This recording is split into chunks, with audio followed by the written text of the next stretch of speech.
In this talk, I will describe algorithmic and complexity results for the problem of computing approximate Nash equilibria in imitation games. This is joint work with Professor Ruta Mehta at University of Illinois, Urbana-Champaign. Here is a game we all know, rock, paper, scissors. It's a two-player game with 3 actions per player. Let's say that the loser has to give $1 to the winner. And the rule to decide a winner is simple: rock beats scissors, scissor beats paper, and paper beats rock. So we can represent the payoffs to the players as a pair of matrices. In this example, the rows corresponds to the actions of the first player, who we call the row player, and the columns correspond to the actions of the second player, who we call the column player. So for example, if the row player plays rock and the column player plays scissors, then the row player wins and gets a payoff of 1 because he gets $1, and the column player loses and gets a payoff of -1 because he has to give $1, and this is this corresponding entry in his payoff matrix. So in general two-player games, we have two players, n actions or strategies per player, and the payoffs are represented as a pair of matrices. Here the strategies are what we call as pure strategies. A player who always plays rock cannot win because his opponent will always play paper. So the best that players can do is to randomize, leading to what is called as mixed strategies. So here both the players play each of their pure strategies with a probability of 1 by 3. So in this example, x and y are probability vectors, and the ith entry of x denotes the probability with which the row player plays the ith pure strategy. Let's now look at one class of two-player games called symmetric games. On the right, you can see the famous prisoner's dilemma example. Here there are two prisoners R and C who are being asked separately either to confess to a crime they did together or to stay silent. If R decides to cooperate and C defects or betrays him, then he gets a payoff of 0. And if R decides to defect and C cooperates, then he gets a payoff of 5. The main thing to note is that in symmetric games, both players have exactly the same set of actions available to them, and the payoff matrices are transposes of each other. We will revisit this later. Another class of games which happen to be the main subject of this talk are imitation games. Here the column player is an imitator. She gets a payoff of 1 only if she imitates the strategy of the row player. And because of this, her payoff matrix is the identity matrix. Let's now come back to the prisoner's dilemma example. Irrespective of whether C cooperates or defects, R notices that it's always better for him to defect than cooperate because it gives him better payoff. This is marked using the red arrows. Similarly, C thinks that irrespective of whether R cooperates or defects, it is always better for her to defect than cooperate, and this is marked through the blue arrows. So both of them end up defecting. This strategy profile, where neither agent benefits from individually changing the strategy alone, is called a Nash equilibrium. It was shown in 1951 that Nash equilibria always exist in such games. In this example, the Nash equilibria strategies are pure strategies, but they need not be pure in general, like we saw in rock, paper, scissors, where at the Nash equilibrium both players play every strategy with a probability of 1 by 3. So in the Nash equilibrium, each player gets more payoff than they would if they individually change their strategy. Approximate notions of Nash equilibria have also been studied. In an epsilon Nash equilibrium, the incentive to each player to deviate unilaterally is at most epsilon. This means that each player can improve their payoff by individually changing their strategy by at most epsilon. So how difficult is it to compute Nash equilibria? The Lemke-Hausen algorithm is the best known for this problem, but it runs in exponential time in the worst case. It was shown that computing Nash equilibria is PPAD complete. PPAD is a total functional complexity class where a solution always exists and the problem is to find it. Efficient algorithms have been found in some special cases. For epsilon approximate Nash equilibria, it turns out that if you ask for polynomial precision, then the problem becomes PPAD hard. A quasi-polynomial-time algorithm is known and was shown to be optimal assuming the exponential time hypothesis for PPAD. Polynomial-time algorithms are known for constant epsilon, although an approximation of slightly more than 1 by 3 is the best known in general, and even for symmetric games. Approximate well-supported Nash equilibrium is a stronger notion of approximation. every approximate well-supported Nash equilibrium is an approximate Nash equilibrium, but in the other direction you lose a quadratic factor. So they are polynomially equivalent, and because of this the PPAD hardness carries through. Note that in symmetric games the best known approximation is for epsilon slightly greater than half. With this context of prior work, I will now describe our results. We study imitation games where the payoff of the second payoff matrix of the second player is the identity matrix, and we assume as a standard practice that the entries of A are in 0, 1. We show that we can find an epsilon approximate well-supported Nash equilibrium in polynomial time. This is a polynomial time approximation scheme, or a PTAS. Note that a PTAS is not known in general or even for symmetric games. Next, we show that much like the general case, computing the Nash equilibrium to any degree of polynomial precision is PPAD hard. And in showing this, we show the same hardness applies to the problem of computing symmetric Nash equilibria in symmetric games. In this talk, I will describe our first result, the PTAS, in detail. But first, let me tell you what Nash equilibria are formally. Here, A is the payoff matrix of the row player. Suppose the row player plays the pure strategy I, and the column player has a probability distribution of Y over his strategies. If he plays the pure strategy J, then the row player gets a payoff of Aij. So in expectation, the row player's payoff is the dot product of the ith row of A with the vector Y, which is simply the ith entry of the vector Ay. Now, if the row player plays her pure strategies with a probability distribution X, then her expected payoff will be X transpose Ay. Similarly, the expected payoff of the column player is X transpose By. So in a Nash equilibrium, neither player benefits by deviating alone, and this is what these inequalities represent. Note that when the row player plays the pure strategy I, she gets a payoff of Ayi. If she randomizes over her pure strategies with a probability vector X, then her payoff is going to be a convex combination of her pure strategy payoffs.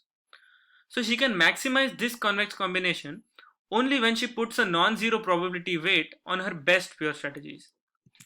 So if Xi star is positive, then the payoff that she gets by playing the pure strategy I is the maximum pure strategy payoff against the column player strategy of Y star. And a similar condition holds for the column player. So this is an equivalent definition of Nash equilibrium. Now let's see the formal definition of approximate Nash equilibrium. In an epsilon approximate Nash equilibrium, for both players the incentive to deviate unilaterally is at most epsilon. A stronger notion called approximate well-supported Nash equilibrium is defined as follows. We say that xy is an epsilon approximate well-supported Nash equilibrium if no player has an incentive of more than epsilon to deviate from any of the pure strategies that she uses in the support of her mixed strategy. So if xi is positive, then the payoff that the pure strategy I gives is at most the maximum, is at least the maximum minus epsilon. And the same holds for the column player. And notice that these definitions are polynomially equivalent. Before I proceed to describe our PTAS, I will now describe imitation games. In imitation games, the second player is an imitator. Imitation games are interesting because of this connection to symmetric games.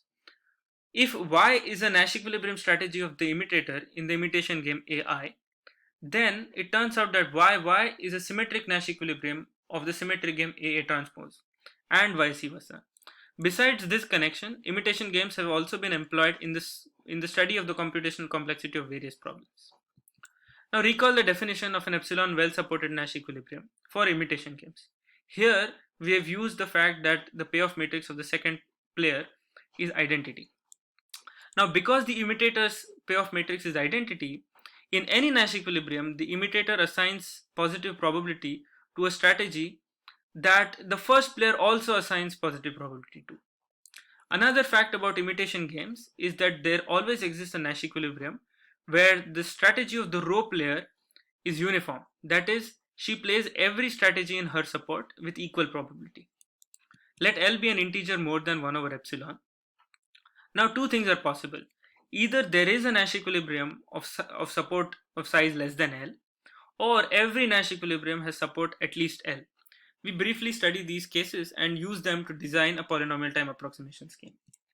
So in the first case, suppose that there is a Nash equilibrium with support less than L. If epsilon is constant, so is L.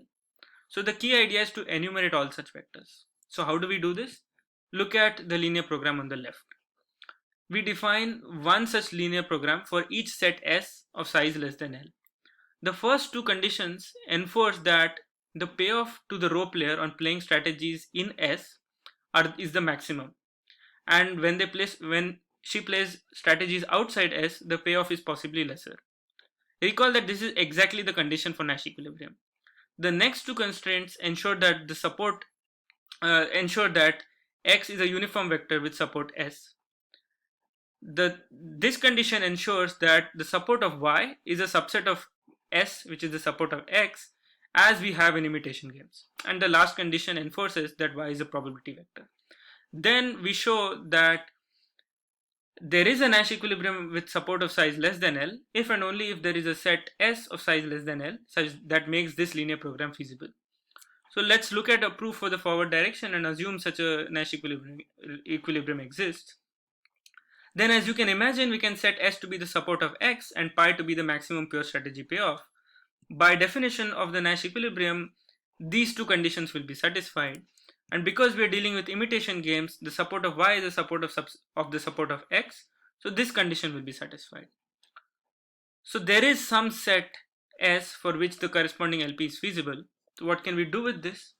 Turns out that any XY in this feasible region is a Nash equilibrium. And the proof simply follows from the construction of the linear program. So how does this help us? We can find this XY by iterating through all subsets of size less than L and checking if any of the corresponding linear programs is feasible. And these are polynomially many in number if epsilon is a constant. Now let's look at the other case where we assume that all Nash equilibria have support of size at least L. So the key idea here is to look for an epsilon well supported Nash equilibrium where epsilon is 1 over L. So basically we want X and Y that satisfy this definition. Now let X be a uniform vector with a support set S of size exactly L. Because of this, the maximum entry in X is 1 over L, and so the right hand side here is 0. And of course Xj is non-negative. So what happens is that this condition is satisfied by any vector Y. So all we need to look for are vectors Y that satisfy this condition. Let's instead look for vectors Y that satisfy something stronger. We just get rid of the 1 over L. And why do we know such a Y exists? Because the Nash equilibrium strategy Y star satisfies this definition. Note that saying Xi more than 0 is same as saying I is in S, because S is the support set. So this is where we are. We are looking for a Y that satisfies this condition, which we can capture through a linear program. Here, the first two conditions ensure that for strategies in S, the row player gets the maximum payoff, and for strategies not in S, the payoff is possibly smaller. And the last two conditions enforce the fact that Y is a probability vector. Now we can show that there is a subset of size L for which the LP on the left is feasible, because we know that the Nash equilibrium strategy Y star satisfies this condition. So how does it help? We can notice that for any Y in the feasible region, that Y together with this uniform vector X is a 1 over L well supported Nash equilibrium. So to find this, we need to check n choose L linear programs corresponding to subsets of size exactly L and check if the corresponding linear program is feasible. And these are again polynomially many in number if epsilon is constant. So that is our p-task in summary. It has two main steps. First, we enumerate all vectors with small support, searching for an exact Nash equilibrium, and then we look for approximate well supported Nash equilibrium. And both steps take polynomially many time when epsilon is constant, and this additional polynomial factor comes from checking the feasibility of a linear program. I will now only flash the key steps in our PPAD hardness proof, the details of which can be found in our paper. We first show hardness for symmetric games using the PPAD hardness for general games, and then use this to show hardness for imitation games. So this is our result. We show that computing a 1 over n to the c Nash equilibrium of an imitation game is PPAD hard for any c greater than 0. A consequence of this is that it is unlikely that the smooth complexity of this problem is in polynomial time. So in summary, we have a p-task for imitation games which is not known in general games, which is not known for general games, but quite like general games, we show that computing the Nash equilibrium to polynomial precision is PPAD hard. An implication of this result is that an FP task or it being in smooth polynomial time is unlikely. Thank you for your time.